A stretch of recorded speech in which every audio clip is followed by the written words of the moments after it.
ეს რა ადამიანი თვითონ იყო სამედიცინო ოცეულის წარმომადგენელი, ანუ ევაკუაცია იყო მისი მთავარი ფუნქცია, მაშველის რო ეძახით, საბრძოლო მაშველი, რომელმაც 8 ადამიანი, ეს 8 მამაკაცი იყო და ნანა ამ ქვედანაყოფს ახურობდა, მიუხედავად ამ საბრძოლო ეიფორიისა, ესე ვიტყვი, ცოცხლად გამოიყვანა ყველა. გამოყვანა ნიშნავს მოახდინა სამედიცინო ევაკუაცია, მოახდინა პირველად სამედიცინო დახმარება და დღეს თუ 8 ადამიანი ცოცხალია, ჯანმრთელია, შვილებთან მედიან სახლში, მშობლები არიან თუ მშობლებთან ბრუნდებიან და ცხოვრობენ, ბედნიერები არიან, არის ნანას დამსახურება. და ნანა თვითონ დაშავდა ამ აფეთქების დროს, ანუ მას მარჯვენა ხელი ძალიან მძიმედ ჰქონდა, ისე რომ სულსესხში იყო და თვითონ თავის თავს, ანუ არ მიაქცია ყურადღება და ამის ხარჯზე გააკეთა მან ეს ყველაფერი თვითონ ძლივს იყო. ნუ მე მოგვიანებით ძალიან დიდი ძალისხმევის შედეგად ჩვენი სხვადასხვა ქვეყნების არდაჭერით, სხვა ქვეყნებში მკურნალობდა ნანას შეუნარჩუნეთ ხელი, ოღონდ ფიქტიურად. ანუ მას აქვს დაფიქსირებული მარჯვენა ხელი და ფაქტობრივად ვერ ამოძრავებს რა, ანუ სულ ესე მოძრაობს. ქონდა ბედნიერება 2018 წელს იმ ქვედანაყოფის მემეთაურა, ყოფილიყავი ერთ-ერთი ქვედანაყოფის მეთაური, რომელშიც ნანა ცხადაძე მსახურობს. რა თქმა უნდა, ვიცნობდი, ის არაერთი ჯილდოს და მედლის მფლობელია, ჩვენი ცოცხალი გმირია და რო დავინახე ნანა, რა თქმა უნდა, არა პირდაპირ, მაგრამ დაუსწრებლად ვიცნობდი. პირველი რაც ვკითხე, როგორ გააკეთე ეს.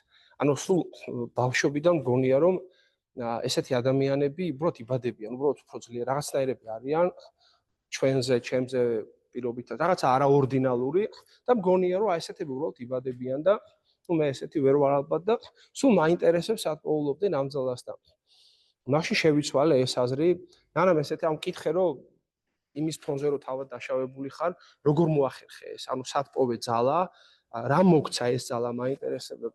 ძალიან მარტივად, ისეთ სასწაული რამე მითხრა. ბატონო პოლკოვნიკოვ,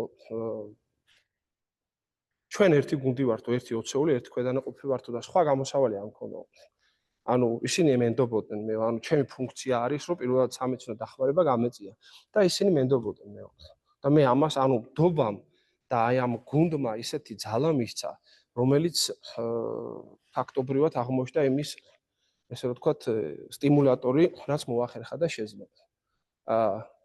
ბევრი ვიფიქრე ამაზე და ლევან, მე მგონი ჩემი კლიკერიც არ მუშაობს და შევეცდები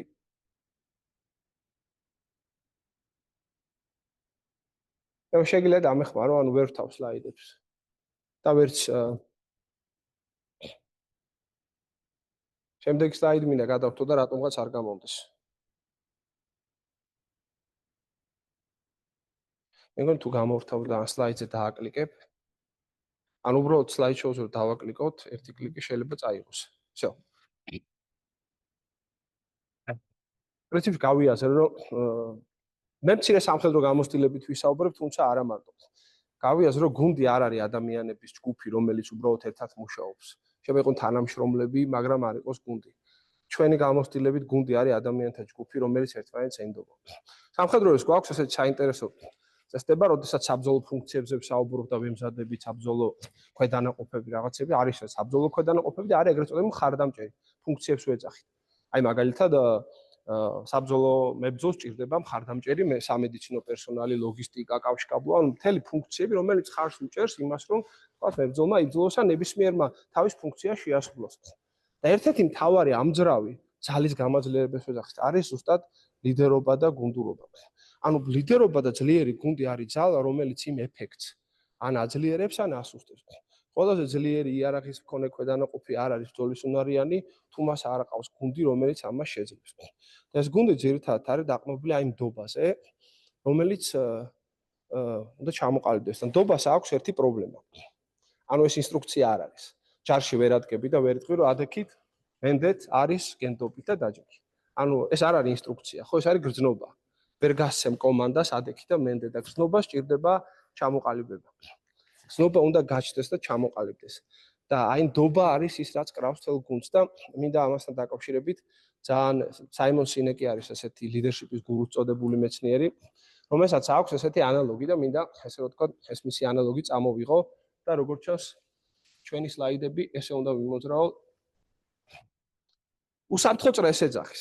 ანუ წარმოვიდგინეთ გამოქვაბულების პერიოდი, ადამიანები რო ჯერ კიდევ გამოქვაბულებში ცხოვრობდნენ და ეს პირველად ყოფილი ადამიანებიდან დაწყებული, ყოველთვის არსებობდა საფრთხე, ხო? რა შეიძლება ყოფილიყო მაშინ საფრთხე, ანუ დინოზავრები, ცუდი ამინდი, ყველაფერი ეს საფრთხე გარშემო. ადამიანებმა დაიწყეს სოციალურად ერთმანეთთან შეკრა, ხო? 2, 3, 4 გუნდი, თემი, ტომი, ქვეყანა, სახელმწიფო იკრება ერთმანეთთან, რათა უფრო უკეთ გადარჩენილიყო. მაგალითისთვის, ერთი ფხიზლობდა, ჯაშით შეიძლება, ხო? ანუ იმასე ვთქვათ, ყარაულში ხარ, რომ მეორემ დაიძინოს, ხო? რაღაც რესურსს უთხილდები. და აღმოჩნდა, რომ ეს სისტემა, ესე რომ ვთქვა, ძალიან ესეთი მაგალითი, მხოლოდ მაშინ მუშაობს, თუ აქ ნდობა არის. ანუ თუ მე არ გენდობით თქვენ, მე ვერ დავიძინო. ქონია თუ არა ესეთი შემთხვევა, ვინც ძღოლი ბრძანდებით, რომ აი გვერდით დაჯექით და ის ვინც საჭესთან ზის, ბოლომდე ვერ ენდობით და არ ჩაგეძინება ჩანსი არ არის, ხო? ქონია მე პირადად, რომ ისეთი ადამიანი ზის საჭესთან, რომელსაც მის ესე ვთქვათ, უნარებში ბოლომდე არ ვიყავით დარწმუნებული, დარებას გულისხმობა და ვერანაირად რო ვერ ჩაიძინეთ. ეს არის სისტემა, როდესაც ყველა მსხვერპლია. ანუ გუნდიც მსხვერპლია, ყველა აქ მოგებული ამ სისტემას არ ყავს და ამ დობაზე დაფუძნებული სისტემა არის, რომელიც მუშაობს და ქმნის ცოტა უფრო მაგრამ რა იწვევს ნდობას? ანუ როგორ შეიძლება ეს ნდობა ჩამოვაყალიბოთ? რამოდენიმე მაგალითი მოვიყვან, მე როგორც ვხვდები, ესე მომიწევს საიდანაც ხმა შემოდის და თუ არის ესეთი წება, რომ როდესაც წინაურდები ვთქვათ, რაღაცა სწავლობ შენ ხელობას და იმაში ხარ, ვთქვათ, გარკვეული სპეციალისტი, ხო? რაღაც გარკვეული პერიოდს მე როდესაც კარგად გამოგდი, შეიძლება დაწინაურდე და უცებ აღმოჩნდე ადამიანების ხელმძღვანელი, იმ ადამიანების, რომლებიც იმას აკეთებენ, რასაც გუშინ შენ აკეთებდი და უცებ ხარ ხელმძღვანელი. მე აღმოჩნდება, რომ ამას არავინ აღარ გასწავლის რა, როგორ უმეთაურო, ულდერო და ძალიან ბევრი ტოქსიკური სიტუაცია ხდება ხოლმე.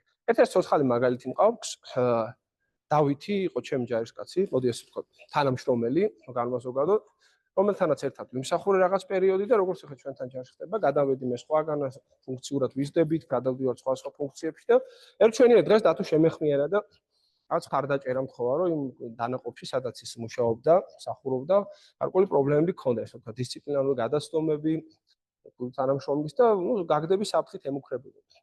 და ნამდვილად თვითონაც აღიარა, რომ ეს ასე ვთქვათ, ნამდვილად იმსახურებდა, ანუ თუმცა მე მთხოვა, რომ გარკვეული რეკომენდაცია გამეწია, რომ იქნებ როგორმე უსამსახუროდ არ დარჩენილიყო და როდესაც ადამიანი მოგმართავს, თხოვნით ეს უკვე დიდი პასუხისგებლობაა ორი მიზეზის გამო. ერთი რომ ის გენდობა რომ შენ გულთან მიიტან მის გასაჭირს და მეორე ის გენდობა რომ შენ ძალგიც ამის გაკეთება. ეს უკვე დიდი პასუხისგებლობაა რომ ამის გატარება არ შეიძლება. მოკლედ შევეხმიარე რამოდენიმე ჩემ მეგობარს სხვადასხვა ნაწილის მეთაურებს და თხოვე რომ ეს ადამიანი გადაიყვანათ სხვაგან, იმიტომ რომ იმას არ სურდა იქ დატოვებული იყო იმ ხელმძღვანელს. გადავიყვანეთ სხვა ნაწილში, სადაც ადრე მეც მეთაურობდი, მოკლედ რეკომენდაცია გაუწია და მე ჩავდექი ესე ვთქვათ თავდებში, რომ ეს ადამიანი კარგი ჯარისკაცი იქნებოდა. ნუ არაფერი აღარ მსმენია, გადავიდა, ცოცხლარია და იმ დანაყოფში, სადაც დათო გადავიდა, მომიწია მისვლა, რაღაც ღონისძიება იყო, ასე ვთქვათ, იუბილეი იყო ქვედანაყოფის და გარკვეული ღონისძიება, რომელიც რა თქმა უნდა ორგანიზება საჭიროებს და ხედავ რომ შევდივარ ესე ვთქვათ ნაწილის ტერიტორიაზე, დათო რადიოსადგური უჭირავს ხელში და რაღაცებს ხელმძღვანელობს, აი თქვენ აქ მობრძანდით და გარკვეული ფუნქციები აქვს მოკლედ და მეთაურობს და არის ამბავში ძალიან გამიხარდა და რომ მივედი, აშკარად იგზნობოდა, რომ სხვა დათო დავხვდა რა და დავით როგორ ხარ გავცვალეთ ამბავი და მოგწონს მეთქი აქ და მომწონს კი არა მე მიყვარს აქაურობა რა პირდაპირ ესე მითხრა. ეხლა ჩემ საქმეში ეს უკვე ძალიან მნიშვნელოვანი ტრიგერი არის რა. იმიტომ რომ მოწონება რაღაც რაციონალურია. ხო, აი მოგწონს კი რა თეთრი უფრო კარგია, შავი ჯობია. სიყვარული უფრო დაკავშირებული რაღაც ემოციურ მასთან, რაღაც ერთი საფეხურით უფრო მაღალი არის, ხო? გიყვარს? კი, მიყვარს ჩემი შვილი, მაგრამ ყოველდღე არ მომწონს მისი ქცევები, ხო? ანუ რაღაცა სხვა საკითხი არის, ხო, პირობითად. ეგრევე დამარტყა. პირველი რაც დამაინტერესა და ვკითხე დათოს, რამ გათქმევინა ეს? ან პირველი მაინტერესა დავით, რა გათქმევინებს იმას, რომ გიყვარს აქაურობა, რამ განაპირობა? იმიტომ რომ გუშინ ძალიან ცუდ დღეში იყავი ესე რომ ვთქვა. რატომ ერთი უნებლიეთ რა, გაუცნობიერებლად ოქროს წესი მითხრა, რომ აქო ბატონო პოლკოვნიკო რომ მოვდივარო, პირველი რომ შემოვაღებო, ვინც ხდებაო, პირველი მეკითხებიან, აბა დავით რამე ხო არ გჭირდება, შენი საქმე რო გააკეთო, რა გჭირდება, მოდი ცადე, მოდი გააკეთე, აბა ესე ჯობია, აბა არა უშავ შეგეშალა, მოდი ესე ვქნა და ფაქტობრივად მე აგრძნობ თავს როგორც მე. ანუ მე ვარ აქ შემდგარი სხვა პიროვნება და არა ის მე, ერთი და იგივე ადამიანი. ერთი და იგივე დათო, რომელიც გუშინ ობიექტურად თავისი აღიარებითაც იყო, ესე რომ ვთქვათ, ცუდი თანამშრომელი, პირობითად ესე ვიტყვი, და მეორე ქვედანაყოფში დათო, რომელიც ერთ-ერთი საუკეთესო იყო და რომელიც იძახის, რომ მიყვარს აქაურობაო რა. და ეს ნჩნდება ზუსტად იმ ერთი და იგივე დათო. მე აქ ვიძახით, აუ საუკეთესო ხალხი მჭირდება, ყველა ხელმძღვანელი ჩვენ ჯარში მეთაურებს ვეძახით, აი საუკეთესო ხალხი უმჭირდება, რომ აი მაგარი გავხდე. საბოლოო ჯამში ადამიანი საუკეთესოა თუ ცუდი, ამას ქმნის შენ. აქ ვიაზრებ, რომ გარემო შექმნა არის მთავარი ფუნქცია ხელმძღვანელის. ცოტა ესეთ უტრირებულად ვიტყვი რა. ადამიანის, ანუ საქმის კეთებაზე აღარ ხარ ლიდერი პასუხისგებელი. ლიდერი ხარ ადამიანებზე პასუხისგებელი, რომელიც არიან იმ საქმის კეთებაზე პასუხისგებლები. უბრალოდ ფაქტორი ადამიანი ძალიან ბევრ ამას მოიცავს და მე ჩემი მცირე გამოცდილებით გეტყვით იმ მთავარ ფაქტორებს, რაც გუნდს ქმნის, რაც ამ დობას კრავს, რაც არის მამოძრავებელი. ასევე მსმენია უცებ, აი საუკეთესო ხალხი მითხრა და შეკრიბავ საუკეთესო ხალხს, რა ვიცი, ბანკის მენეჯერი, აფთიაქის ქსელის ხელმძღვანელი, ჯარში მეთაური, სულ ერთია. და მე ამ საუკეთესო ხალხს ვეუბნებით რა უნდა გააკეთოს. ანუ რა აზრი აქვს საუკეთესოს მოყვანას, თუ ის უნდა აკეთებინო, რასაც ხოლმე შენ ეთყვი და არ მისცემ უფლებას, წადოს, ხარი დაუჭირო, შეეშალოს, ექსპერიმენტები ჩაატაროს, სიახლე შემოიტანოს და ასე შემდეგ. და რამოდენიმე ფაქტორს მინდა ამ კუთხით ხაზი გაუსვა. მოკლედ დავითის მაგალითი ჩემთვის ყოველთვის ძალიან საინტერესოა და მე ესე მომიწევს ხოლმე მოჩოჩება რომ გადავთო როგორც ხედავ ისი არ გამოდის. მეორე ასევე საინტერესო ამბავი, ასევე ნამდვილი ამბავი არის ჩემი თანამშრომელი კონკრეტულად არ დავასახელებ დროს და ქვედანაყოფს, მაგრამ ერთ-ერთი საუკეთესო ოფიცერი ვისთანაც მე მიმსახურია. ადამიანი, თანამშრომელი, მამა, მეუღლე, ანუ მართლა საუკეთესო ადამიანი და თავის საქმის პროფესიონალი. ესე მოხდა რომ სამსახურში ძალიან დიდი ინიციატივის მქონე, ან პირადი მაგალითი, ადამიანი ეტალონი და რაღაცა ისე მოხდა რომ რაღაც ადგილზე ერთად დავსხედით და რაღაცა ხასიათოთ არის და გამიზიარა თავისი ამბავი რომ ისე მოხდა რომ სადილის შესვენებაზე გარეთ მოუწია ცოტა ადრე გასვლა. პირობითად პირველ საათ 13 საათზე თუ იწყება რაღაც 15 წუთი ადრე გავიდა, იმიტომ რომ რაღაც საქმე ჰქონდა და თვითონ მოbrunდა, ანუ საკმაოდ დამსახურებული ესე რომ ვთქვათ ოფიცერი, რომელსაც და გარკვეული ესე ვთქვათ შენიშვნა მიიღო ამის გამო, მოდი ესე ვიტყვი, რომ თურმე აი ადრე გავიდა და მისი ესე რომ ვთქვათ мотиваცია იყო აი ქვესკნელში. ის რომელიც რა ვიცი, ანუ ვერ გადაუწყვეტია, რომ თურმე რა დააშავა. წარმოიდგინეთ ახლა ადამიანი, რომელსაც გარკვეული იარლიკი მიაწებეს, რომ აი შენ როგორ გახვედი და ასე შემდეგ და აი ამ გარემომ, როდესაც კონცენტრირებული ხარ გამოჭერაზე, აი პირველი დათო სადაც ცუდი იყო, იქ ყველა ხელმძღვანელი იყო გამოჭერაზე. აბა, როზე მოხვედი შენ? რასაკეთებ? აბა, ანუ ხალხი მოდია იმიტომ რომ გამოვეჭირე. ანუ მოაქციეს ადამიანი ისეთ გარემოში, რომელიც გამოგიჭირე და არა ის რომ მოდი აბა ცადე და აბა რამე ხო არ გჭირდება და ასე შემდეგ.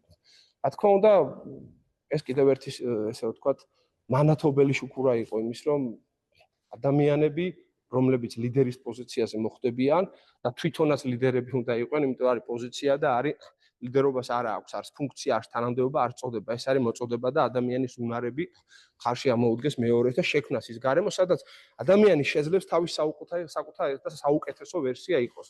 და ეს მოუკლეს ამ ჩემს თანამშრომელს. და იცით რა ხდება, როდესაც ინიციატივას ჩამოგართმევენ და მაიკრომენეჯმენტში ვერ გადაუწყვეტია ამ ოფიცერს, რომელსაც არაერთი დამსახურება აქვს, 15 წუთი ადრე გავიდეს და შემოვიდეს და ეს მიკრომენეჯმენტი კლავს ყოველგვარ мотиваციას და კლავს ყოველგვარ ინიციატივას. ანუ თქვა რომ 6 საათი რო გახდება დავიხურავ და წავალ. კაცმა რომელიც შეიძლება რატო? იმიტომ რომ უკვე ცურპირი ჩამოუშვა და რაღაცა თავი აღარ მიაჩნდა იმის ნაწილად, რაც ვარ ჩვენ. ანუ ერთი გუნდი, ერთი სამსახური, ერთი ორგანიზაცია. ფაქტობრივად რაღაცა იგნორირებული გამოვიდა. იგნორირებული და არა ინტეგრირებული ადამიანი ორგანიზაციაში. ორგანიზაციის მიზნებისადმი ერთგული ვერ იქნება.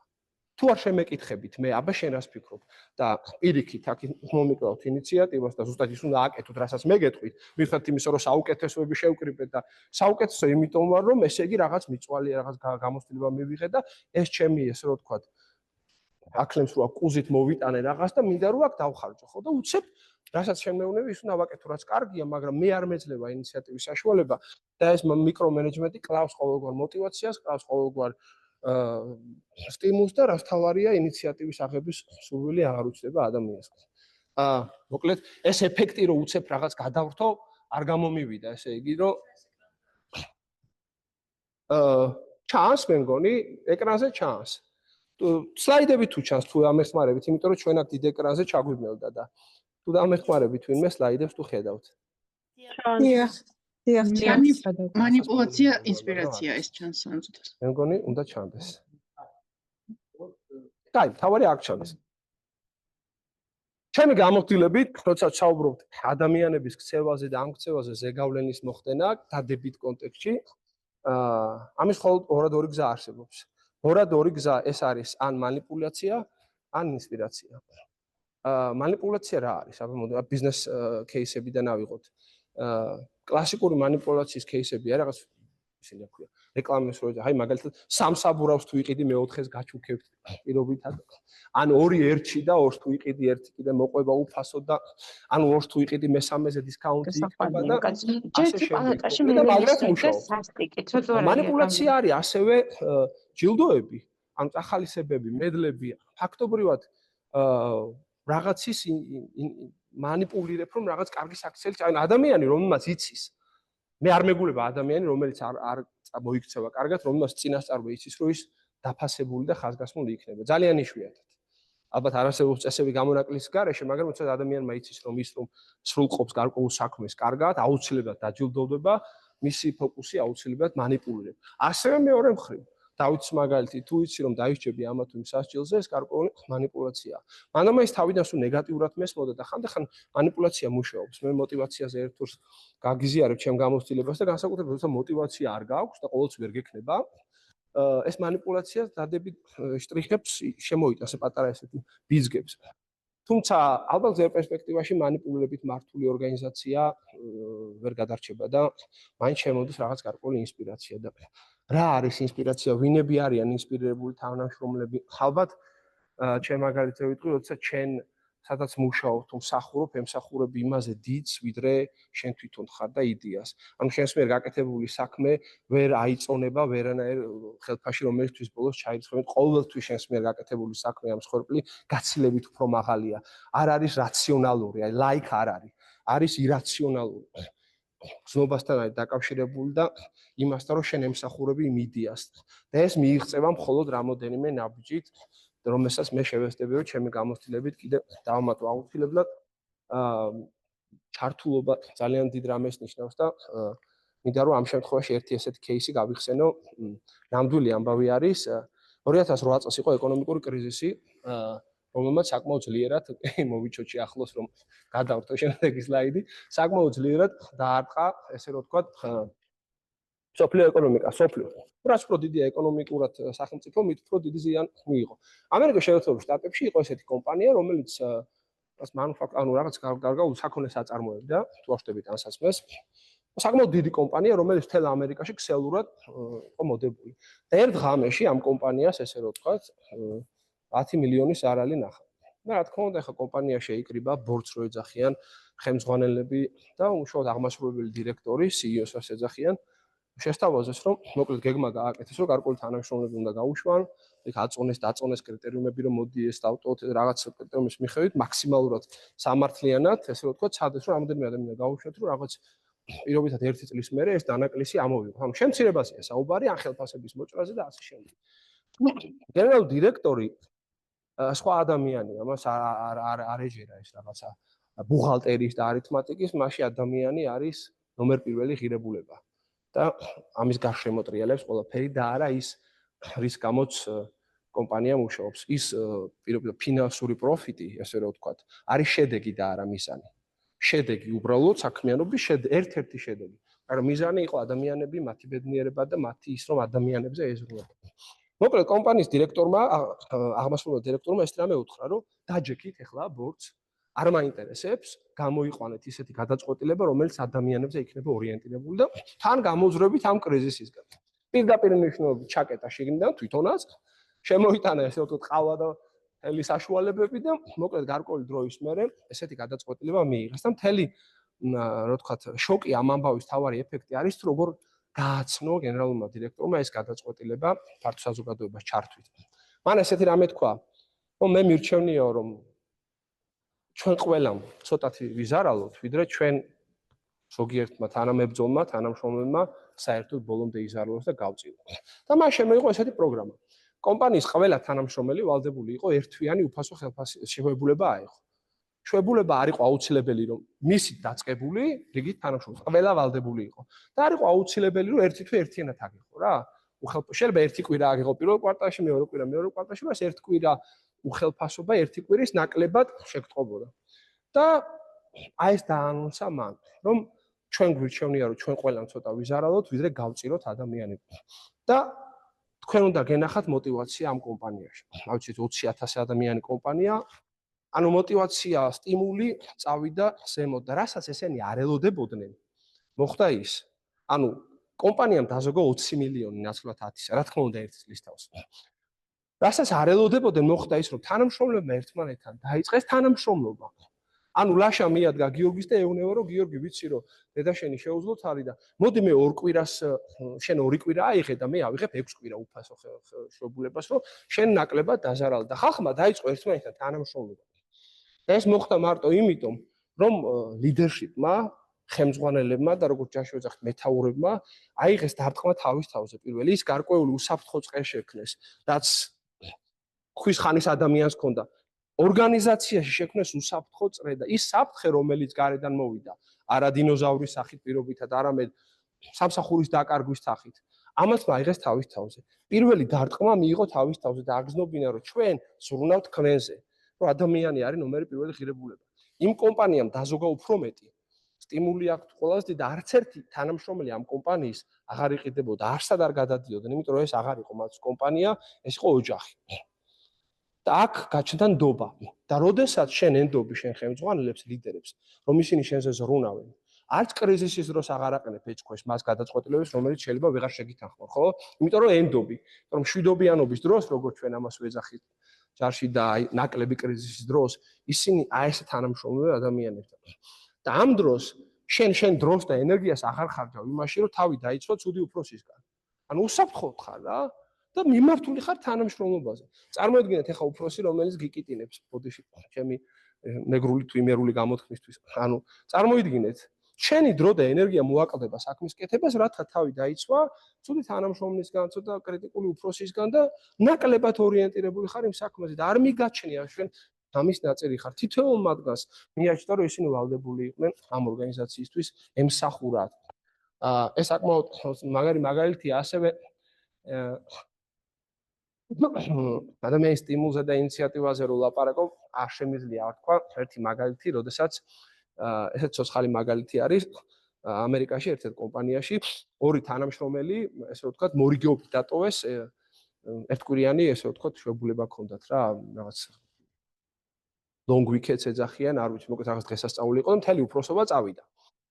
და ეს ორი თანამშრომელი დატოვეს, რომელსაც ფუნქცია ჰქონდათ, რომ გარკვეული ანალიზი უნდა, ანუ ინფორმაცია უნდა დაეკიდათ war-rooms ეძახიან, ანუ ოთახში, სადაც მე ხელმძღვანელები რომ დაბრუნებოდნენ შეუძლებიდან, ანალიზს გააკეთებდნენ და იმ, რა ქვია, თავის ნაბიჯებს იქიდან გამომდინარე გადადგავდნენ. ძირითადად უფრო, რა ქვია, stock market ქართულად როგორ არის, ანუ უფრო ბატონო ხო, საფონდო ბირჟა და ასე შემდეგ, რომ ის ნაბიჯები ან ფულს მოგაგებინებს, ან წაგაგებინებს და ამათ ფუნქცია იყო უბრალოდ ეს ინფორმაცია დაეკიდათ კედლებზე, რომ მე უფროსები რომ მოვიდოდნენ, ანალიზი უნდა გაეკეთებინა და მე გადაედგათ ნაბიჯები. ეს ორი თანამშრომელიდან ერთ-ერთი ყვება, რომ 1 საათს საქმე იყო, რომ უნდა ამოგეპრინტერები და კედელზე დაგეკიდაო და მთელი კვირა გქონდა მოსაკლავიო და მოკლედ ამ ორმა თანამშრომელმა აიღეს ინიციატივა და გააკეთეს ეს საფეხურებად თქვათ იმის საფრთხის ანალიზი, ეკონომიკური იმის ანალიზი, რაღაც მიიყვენ ამ პროცესებს და მოკლედ სავარაუდო სამოქმედო გეგმა აი ესე დავაბანდოთ რაღაცა შეთავაზებას დატოვეს რა და რომ მოვიდა ორშაბათს და მოვიდნენ უფროსები, ესენიც და ყველაფერი გაკეთებულია ხო და როგორც ჩანს შვებულებიდან გამოსული ესე რომ თქვათ ნაბახუსებით და შემდეგ შეეზარა და გახედეს, გამოხედეს, всё, მასე გავაკეთოთ რა. და გადადგეს ეს ნაბიჯები ძალიან დიდი წაგება ნახეს ამის შედეგად რა, იმიტომ რომ როგორც ჩანს ახლა ამ ორ თანამშრომელს გარკვეული კომპეტენცია აკლდა გამოცდილება და მოკლედ დიდი დანაკარგი განიცადეს რა. და ეს ერთ-ერთი თანამშრომელი ყვება რომ ერთ-ერთმა ხელმძღვანელმა რა თქმა უნდა ხელმძღვანელების შეკრება იყო ბორდი წვიტავს დამიძახაო და მითხრა რომ არაუშავს. მან შემიქო მოქმედება. მან თქვა რომ ყოჩახ რო აიღე ინიციატივა და ფაქტობრივად ხაზი გაუსვა არა შედეგს, არამედ მოქმედებას. თქვენ წარმოგიდგენიათ, როდესაც შეაქო ინიციატივა, რა ხდება, როდესაც ინიციატივას აქებ? ხებულობ უფრო მეტ ინიციატივას.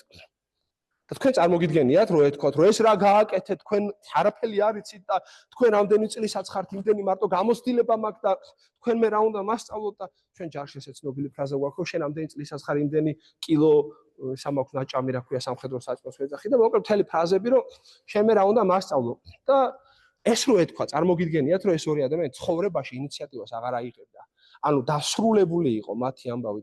ნაცვლად იმისა, ხელმძღვანელმა წაახალისა მათი საქციელი და არა შედეგი. და ამით მიიღო უფრო მეტი ინიციატივა.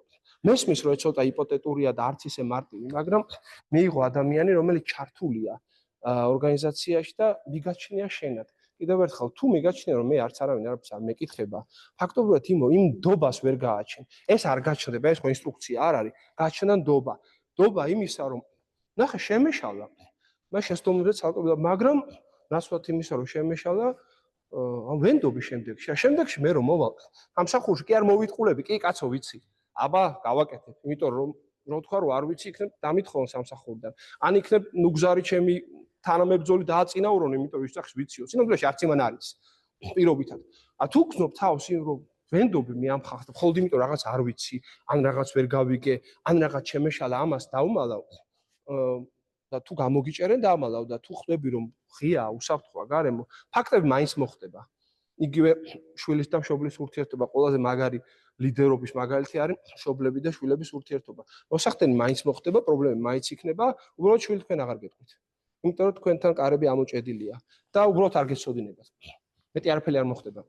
მაინც მოხდება ის რაც არ არის სასიამოვნო, მაგრამ თქვენ აღარ გეცოდინებათ და ამით მივადექი შეცდომებზე.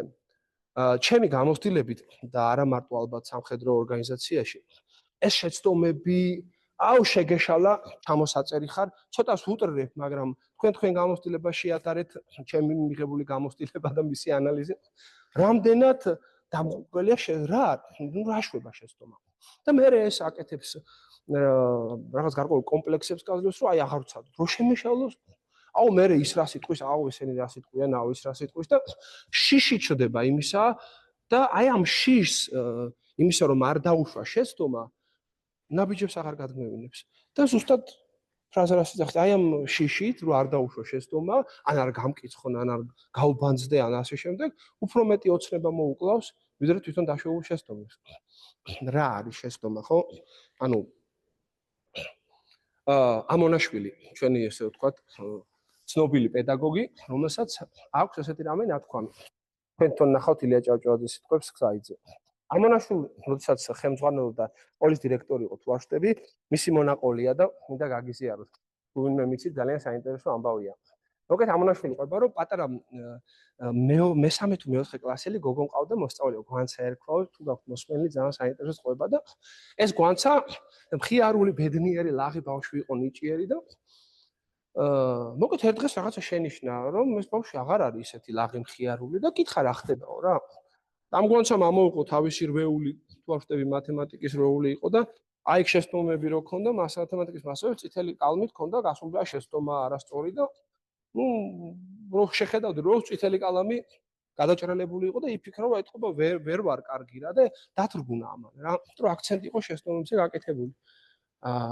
ამონაშვილი დაფიქდა და დაუძახა ყველა მასწავლებლებს, არ ვიცი რამდენი ნამდვილი ამბავია, მის მონაყოლს გიყვებით და უთხრა ესეთი რამე.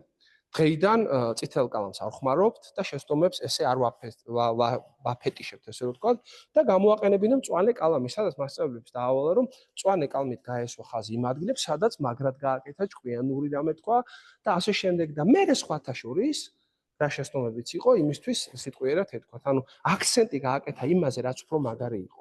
რაც უფრო კარგად გამოუვიდა. იმიტომ რომ ადამიანებს აქვთ ეგრეთ წოდებული ზურგის ტვინის მეხსიერება და იმახსოვრებენ იმ წარმატებას, რასაც ერთხელ მიაღწიეს. აუცილებლად იმახსოვრებენ და რამოდენიმე სლაიდის მე არ მინდა გადავხდე, ჩემი გამოცდილებითაც გეტყვით.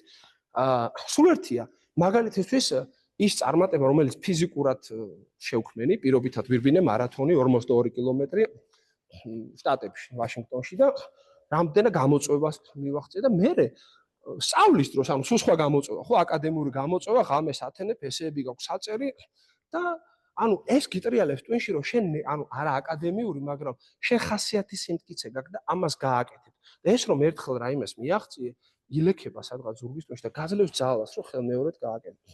და აი ამის ცოდნა არა ინდივიდუალურად, მაგრამ არამედ ინსტიტუციურად დანერგვა საერთოდ სხვა რეალობას გვაძლევს და ზუსტად ერთ-ერთი ფაქტორი არის, რაც ქმნის გუნდს, რომელიც არის ზუსტად ორიენტირებული ძლიერ მხარეზე და ქმნის აი ნდობის ერთ კიდევ ნაპერწკალს, როგორც თქვით, გრძნობაა, ხო, რომელიც ამბობენ რომ სიყვარულიც ნდობის აკუმულაციაა. იმიტომ რომ სიყვარული შედგება ნდობისგან და თუ ნდობა გაქრა, სიყვარულიც ისეთი ვეღარ არის, ხო? ნდობა არის ის არარაციონალური და აი ამ ნდობის ჩამოყალიბებაში აი ეს არის ერთ-ერთი მთავარი აქცენტი. ირაციონალურია გეტყვით ერთი მეგობარი ყავს ბავშვობის, რომელიც ეხლა რო გავიცნო, არ ვიცი, მაგას გამარჯვებას არ ვეთყოდი ალბათ. მაგრამ მიყვარს იმიტომ რომ ბავშვობიდან ერთად მოვდივარ და რომ მკითხოთ რატო, ბევრად შეიძლება ვერც გითხრათ. რა თქმა უნდა, ცოტას უყურებ, მაგრამ ირაციონალურში გადადიხარ, სადაც უკვე მზად ხარ რომ ემსახურო და აიყო ინსპირირებული საქმით, თუნდაც აი ამ მიდგომით, რომელიც აქცენტს არ აკეთებს მარტო შეცდომებზე და მე ვფიქრობ თუ არაფერს არ აკეთებ, არაფერი არ შეგეშლება. ანუ და თუ რამეს აკეთებ, აუცილებლად დაუშვებ შეცდომები და მთელი გამბედაობაც ამაშია და იმ გარემოს, უსაფრთხო გარემოს ამბავ იმაში, რომ გეყოფა კი ვაჟკაცობა და გამბედაობა რომ შეგეშალოს. ის კი არა გეყოფა ცოდნა, განათლება, ნაცნობობა, ფული, რესურსები რომ მიაღწიო. კი, ყველას რაღაცა გვაქვს ძლიერი მხარე. მაგრამ გვაქვს თუ არა გამბედაობა რომ შეგვეშალოს. გვაქვს თუ არა გამბედაობა რომ ჩავფლავდეთ. აი ეს გვაქვს ამის გამბედაობა.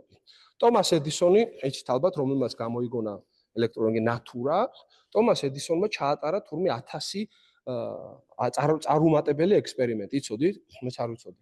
1000 წარუმატებელი ექსპერიმენტი და 1001-ენ ნატურამ გაანათა.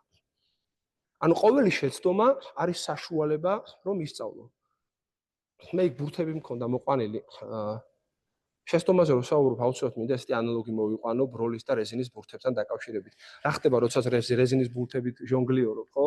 არაფერი დაგივარდება, აიღებ და გააგზელებ. შეცდომას ეგ არის რა, არაფერი დაშავდა, გააგზელე. ანუ არ უნდა ითვლებოდეს შეცდომების რაოდენობით. ანუ ადამიანი, რომელმაც მიაღწია რაღაცას, ნაკლებ საინტერესოა, მაგრამ საინტერესოა როგორ მიაღწია ამით. აი ესე ყავდა გუნდი, ყველაფერს თვითონ წვიტავდა და არ განავითარა ხალხი და ამიტომ თუ მიუშვა, შეცდომები იქნება, მაგრამ მეტი ინოვაცია, მეტი სიახლე შემოდის, ხო? თუმცა ბროლის ბურთებზეც უნდა თქვა, თუ ბროლის ბურთები ჟონგლიორობ და დაგივარდება, რა დაემართება. დაიმსხვრება, ხო? არის შეცდომები და არის შეცდომებიც, მორალური შეცდომები არ უნდა დაუშვათ, ეს არის საპატუი. არ გეწყინოს ჭირი მე უცებ რომ გიღალატო და ესეთ რაღაცა არ არის ის შეცდომა, ეს არის ბროლის ბურთი, რომელიც არ უნდა დაგვივარდეს. დანარჩენი ჩემთვის არის ყველა შეცდომა მხოლოდ სწავლისთვის და ამით უნდა იზომებოდეს. ერთ მაგალითი ასევე კიდე მინდა გითხრათ. ადმირალი ნემიცი არის ამერიკის არმიის ერთ-ერთი გამორჩეული გენერალი, რომელსაც 5 ყავდათ 5 ვარსკვლავით და სამხრეთ აღმოსავლეთ აზიის, ესე ვთქვათ, ფლოტს ხელმძღვანელობდა და მეორე მსოფლიო ომში ძალიან წარმატებული გენერალი იყო, რომელსაც გერმანული ფესვები აქვს. და მოკლედ ადმირალი ნემიცი რომ იყო ახალგაზრდა ოფიცერი, რომელიც საზღვაო კუთხით იყო, ხო, ადმირალი იმიტომ შნობს, მოკლედ პატრულირებდა იმას რა ქვია, თავის სანაპირო ზოლზე, პატარა საპატრულო, ესე ვთქვათ, ნავით. და ისე მოხდა, რომ ეს საპატრულო ნავი დააზიანა, მივიდა წყალქვეშა კლდეებთან, რომელიც ნაპირთან ახლოს იყო და დააზიანა. რა თქმა უნდა, მისი არაკომპეტენტურობა იყო და გუნდის და მოკლედ მთელი ანალიზი, რომ საკმაოდ ძვირად ღირებული გემი დააზიანა. ნუ ესე ვთქვათ, კატარღა. და რა თქმა უნდა, შედგა ახლა მთელი მოკვლევები ასე შემდეგ და სამხედრო სასამართლო ასამართლებს ახლა ამას, რომ ნუ ამ გაუშვათ უნდა და დავიჭიროთ თუ ფინანსური ჯამოკ მთელი მსჯელობა მიდის და ამერიკის არმიას სამხედრო სასამართლო აქვს ცალკე. და ერთ-ერთი მოსამართლე, რომელიც ღვაწმოსილი და ასაკიანი ადმირალი გახდათ, მაშინ ნემიცი ახალგაზრდა ოფიცერი იყო, ესეთი რამე უთხრა, რომ თქვენო ნორმალურები თუ ხართ, სად უნდა გაუშვათ? ჩვენ რომ ამ წუთშიო ამ ადამიანში მოვახდინეთ 2 მილიონის ინვესტირება. პირობითად ვიძახი კატარღის ფას. ამ წუთში ტრეინინგი ჩაუტარეთ, როგორ არ უნდა გააფუჭოს ნავიო. და გადავიხადეთ ამ ტრეინინგში 2 მილიონი. თქვენ ეხა ფიქრობთ, რომ ამ ტრეინინგში ჩავატრეინინგეთ კაცი და ეხა უნდა გაუშვათ, თუ ეს ადამიანი არა თუ თვითონ არასოდეს დააზიანებს ნავსო, არამედ მის გარშემო არ დაუშვებს, რომ მსგავსი რამე მოხდეს. სად უშვებთ ამასო? ეს არის ადამიანი, რომელიც დავატრეინინგე და დააბრუნე და მანამდე იმსახურე შენ ქვეყანას, სანამ ამ ნავის ფას არ ამოხვალ და არ დაუბრუნებს სამშობლოსო და აი ამ ქმედებამ, ამ ემპათიამ, ამ მიდგომამ შექმნა ადმირალი ნემიცი, რომელიც ამერიკის სამხედრო ისტორიაში ერთ-ერთ ხუთეულში შედის, რომელმაც ძალიან დიდი საქმეები გაუკეთა თავის სამშობლოს. აი ეს გარემო ძალიან ბევრს ნიშნავს ის, რომ შეცდომებზე არ იყოს აქცენტი გაკეთებული. ოჯახი ვახსენე. ამერიკაში არის ეს ტექნიკური კომპანია Next Jump ქვია, ტექნოლოგიური კომპანია. შემდეგი ნახტომი. მათ აქვს ესეთი პოლისი, ანუ მიდგომა. ცოტა იპოთეტურია, მაგრამ lifetime employment-ს ეძახიან. ანუ თუ სამსახურში აიყვანი ადამიანი, მთელი ცხოვრება ამუშავებს. ანუ მთელი ცხოვრება პირობითად თუ მას არ მოუნდება. ანუ არ უშვებ რა. ნუ ახლა თუ არ ჩაიდინა სისხლის სამართლის დანაშაული და ამ შემდეგ, არ აგდებ ესე რომ ვთქვა, არ არსებობს. ანუ რამე ვერ გააკეთა, რამე არ იცის, რამე შეეშალა, დასწავლეთ, დავისვავთ. რა თქმა უნდა, არ არსებობს წესები გამონაკლის გარეშე და იპოთეტური მაგალითია, თუმცა ჩემი მთავარი სათქმელს სუსტად უსვამს ხაზს. დაახლოებით ისეთი ამბავია ოჯახში რა. ანუ შვილი რომ მოვიდეს და ორიანი მივიღეთ, შენ დროს ორიანი იყო და ეხაც ცუდი ნიშანი არის, მე მგონი. რას ეტყვი, всё, ჩაალაგე ბარგი და უნდა გაგასხვისოთ. სასაცილოა, ხო? ანუ შვილს თუ რამე შეეშალა, ეტყვი და всё. პრიუტი თუ როგორ იყო ჩემ. всё, უნდა ჩაგაბაროთ და სხვა მშობლები. ანუ ხო სასაცილოა, ხო? მაშინ რატო ვეუბნები თანამშრომლებს თუ რაღაც არ გამოგვივი და ჩაალაგე ბარგი. ანუ ის დავითი რატო უნდათ რომ გაეშვათ, როცა დავითი იყო შენაძენი შემდეგი ორგანიზაციის. ადამიანები არ არსებობენ ცუდები და კარგები. გარემო არსებობს, რომლის თავარი ფუნქცია არის ზუსტად იმ ლიდერების და ხარში მეთაურების, რომ ეს გარემო შექმნა და ამ გარემოში ემპათია ძალიან ბევრს ნიშნავს. ემპათიის გარეშე ამასწინებს ექიმთან მომიწია მისვლა და დამოკიდებულება ექიმების, როდესაც თავისი გადმოსახედიდან კი არ იხედებიან, არამედ შენი გადმოსახედიდან. ეს არის უნარი, რომლის განვითარებაც ალბათ ქმნის ლიდერს, რომელიც ქმნის გუნდს. ანუ შენი გადმოსახედიდან რო შეხედავს მოვლენებს, ეს უკვე სხვანაირი შეფასების საშუალებას აძლევს ადამიანს. ეს ძალიან ბევრს ნიშნავს და კიდევ ერთხელ არ არიან ლიდერები პასუხისმგებელი, ცოტა იპოთეტურად ვიძახი საქმეზე. საქმის კეთება მათი ფუნქცია არ არის. შედეგის დადება მათი ფუნქცია არ არის. მათი ფუნქცია არის იმ ადამიანებს ზრუნვა, რომლის ფუნქციაც არის საქმის კეთება და შედეგის დადება და რაც უფრო უკეთეს გარემოში ჩავაგდებ იმ ადამიანებს, მით უფრო უკეთეს შედეგს დადებთ. მე ამას გეუბნებით საბრძოლო გამოცდილებით და რამდენად ძლიერი შეიძლება იყოს ადამიანი, რომელიც ის მოტივირებული არის და თავი აქვს გადადებული იმ საქმისთვის, რასაც ემსახურება. ეს არის უდიდესი საბრძოლო ძალა. ადამიანი არის ნომერ პირველი ღირებულება და მასზე ზრუნვა, ის დანარჩენი შედეგი, ის არის შედეგი. ანუ მაღალი შემოსავალი კომპანიაში, დიდი გაყიდვები, უსაფრთხოება, ეს შედეგია. მიზანი არის ადამიანი და მისი სურვილები და განცდები და საშუალება რომ მივცე, საშუალება რომ ცადოს და თუნდაც შეეშალოს. ამისთვის ესეთი მიდგომა გვაქვს სამხედროებს ამოცანით მართვას ვეძახით რა. ანუ არა მართვა იმით რომ აი გეტყვი და ეს უნდა გააკეთო ამოცანაში ასრულო, არამედ ამ დავალებაში ასრულო, არამედ ამოცანას გისახავ და გაძლევ საშუალებას რომ ცადო. აიღო ინიციატივა შენ ხელში და შენ თვითონ გააკეთო. ანუ დობას გიცხადე. და დობას გიცხადებ არა შენ, არამედ შენ კომპეტენციასაც, არამედ შენ სურვილს რომ გადადგა ნაბიჯი და გეხმარები რომ ცივ წყალში არ ჩაგაგდო ესე რომ ვთქვი. იმიტომ რომ კიდევ ერთხელ კრიზისის დროს, როდესაც არ იქნება ამის დრო რომ ესე რომ ვთქვათ ახსნა დაიწყო. შემდეგ გუნდი მოყვება, იმიტომ რომ ეს ნდობა გააჩინეს ზუსტად მაშინ, როდესაც ყველა წევრი ყავდა ინტეგრირებული. უფრო ჭკვიანურიც არ არის. რაც უნდა გენიოსი ვიყო, ერთ თავში იმდენი კარგი აზრი ვერ მოიხარშება, რამდენიც მოიხარშება ორ თავში. ის რომ მე 25 წლის გამოცდილება მაქვს და შენ 25 წლისა მე რა უნდა მასწავლო, შეიძლება შენი გამოცდილება არის პრობლემა და შენ ხარ შენი შლეიფის მსხვერპლი, იმის რაც იცი და ვერ გამოდიხარ იქიდან და ის სიახლეს გეუბნები, რომელიც გუშინ მოვიდა. მაგრამ შენი გამოცდილებით შეგვიძლია შეავსო მისი ინიციატივა. და ამოცანით მართვის მიდგომა ზუსტად ამაზე არის ორიენტირებული, მე არ წავალ დეტალებში, იმიტომ რომ ძალიან ესეთ დიდი თემაა. მინდა უბრალოდ დისციპლინაზე გითხრათ რამოდენიმე სიტყვა. ეს წარწერა არ გადავთარგმნე სპეციალურად, დამხვდა ავღანეთში. 2019 წელს მეთაურობდი ბატალიონს ბაგრამის საავიაციო ბაზაზე 8 თვის განმავლობაში. რომ ჩავედით, მანამდე ქართული ბატალიონი დაგვდა, ესე ვთქვათ, გადაბარება მოვახდინეთ 2 კვირის განმავლობაში და გარკვეულ დავალებებს ვასრულებთ, მათ შორის საბრძოლო დავალებებს, პატრულირების, ბაზის უსაფრთხოების და ასე შემდეგ. მე ვხედავ რამოდენიმე სამხედრო გვესწრება და რა თქმა უნდა ძალიან კარგად იციან. და იციან ის თუ რამდენად დიდი მომზადება უძღვის ამ ესე ვთქვათ გადასროლას წინ. 1 წელი უწყვეტი ტრეინინგები გაქვს, მათ შორის გერმანიაში სწავლება, რა თქმა უნდა აქცენტი გაქვს იმაზე რომ საბრძოლო მომზადება, დისციპლინა, მაგრამ უმთავრესი აქცენტი არის სტიმული, мотиваცია, როგორ არის ხალხი განწყობილი რომ ამ ურთულეს დავალებას შეეჭიდოს და ასე ისე ჩავედი რა, ჩემი თანამებრძოლების მათი ლიდერობიდან მხარდაჭერით და მათი გვერდით ისე ჩავედით როგორ ვთქვათ. ამაყად ვიყავით რომ ვიყავით მოტივირებული და აი გავაკეთე ერთხელ და ველოდებით ახლა შედეგს. შევდივარ ოთახში და ხდება ეს წარწერა, ანუ გადავიბარე და შევედი შტაბის შენობაში ჩემს სამუშაო სივრცეში. კედლის თავზე იყო მიწებებული, მე არ მიმიწებები, არ ჩემ წინამორბეს და არ ვიცი ვინ გააკეთა. რაღაცა შეძახილები ჩამესმა, რომ არ ვიცი ხო პირობითად თარგმნი, ანუ ესეთ რამე წერია, რომ ამბობენ რომ ბანაობის ეფექტი დიდხანს აძლევსო რა. ანუ პაპის მიღების, ამიტომაც ვიძლევით რეკომენდაციას, რომ ყოველდღიური იყოსო და ანუ მივხვდი რომ ანუ რა იცი, ვამოტივირე და რატო აღარ არის მოტივი, ბიჭო ის გაუკეთე და რა ჭირს ამას? ის ჭირს რომ ადამიანია და აი ის რომ ადამიანი ამოტივირო, ან მას ემსახურო, ან შექმნა ეს გარემო, არ არის რაღაც ერთჯერადი, არამედ რაღაც ცხოვრების წესს გავს. დაახლოებით ესეთი რამე რო გითხრათ, აგერ მარათონს მოვიყვან მაგალითად, წარმოგიდგენთ დარბაზში სიარული და ისა რა ქვია.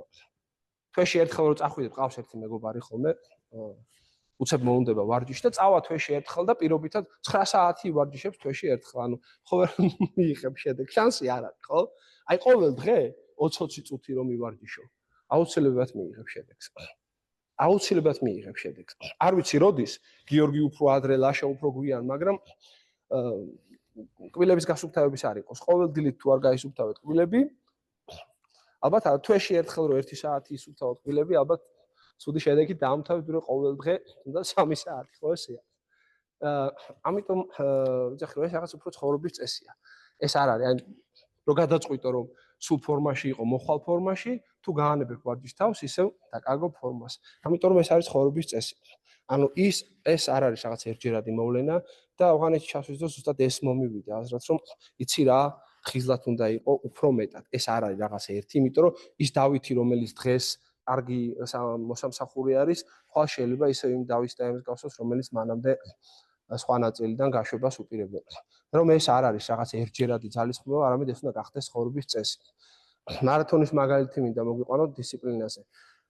არის პერიოდი, როდესაც გაიღვიძებ და მთებს გადადგავ, მუღამზე ხარ ბოდიში ჟარგონისთვის და ხანდახან გაიღვიძებ და საწოლიდან ადგომის ესე ვთქვათ ხალისის არ გაქვს, ხო? ამიტომ და მარათონი მახსენდება სულ სირბილზე, რომ იცით რომ გზელი დისტანცია 42 კილომეტრია და 195 მეტრი კლასიკური და 7 ჯერ მაქვს ნარბენი, მიხართ იმისა რომ ძალიან რთულია და ვერ ხედავ იმ 42 კილომეტრს, ჩანსი არ არის. ხო? და რო ვერ ხედავ მიზანს, ცოტა რთულია რა, ადამიანი ძალიან მიზანზე ორიენტირებული სოციალური არსება არის და როდესაც ხედავ მიზანს, უფრო რაღაცა გიჩდება და ამიტომ მარათონის არსი არის, რომ დაისახო პატარ-პატარა მიზნები იქ, სადაც ხედავ. იქ მიირბინო და შემდეგ გადადგა შემდეგი ნაბიჯი.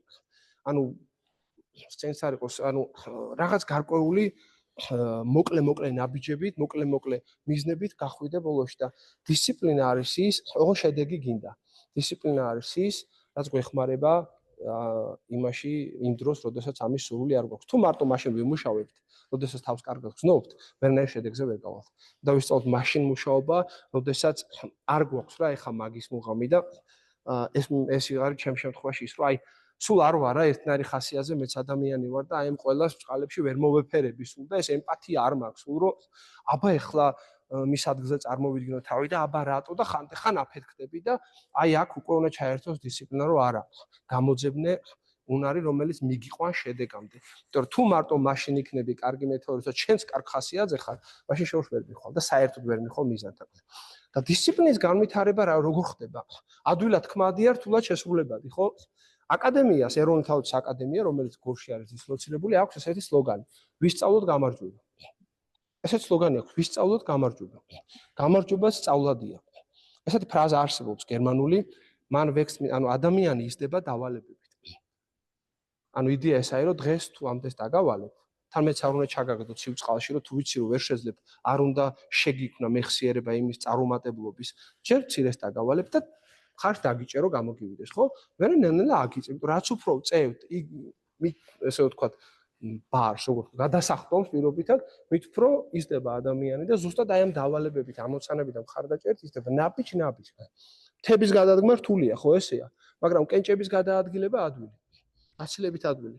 და თუ ჩვენ გვექნება ეს დისციპლინა, რომ ეს კენჭები გადავსდოთ მანამ, სანამ თელ მთას არ გადავდგავთ, მაშინ მივად შედეგს.